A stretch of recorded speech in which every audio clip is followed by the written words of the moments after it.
அப்பா அடிக்கு ஏன் அடிக்கிறா? நீ என்ன பண்ண? நீ ஒன்றும் செய்ய மாட்டியா? எப்படி வாங்க ஒரு தடவை வந்து காணி பார்ப்போம்.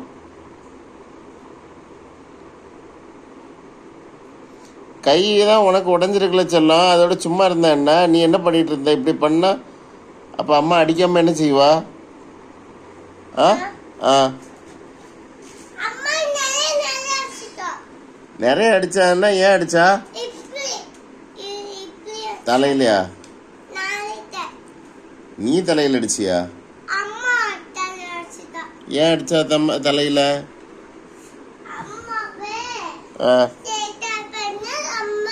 ஆமா, சேட்டை பண்ணதுனால தானே அடிச்சா. ஆமா, நீ இப்படி உட்காந்துருந்து இப்படி போகலாமா? இப்போ டாக்டர் இன்னைக்கு என்ன சொன்னாங்க? ஆ டாக்டர் என்னடா சொன்னாங்க? டேய் ஏ குரங்குட்டி,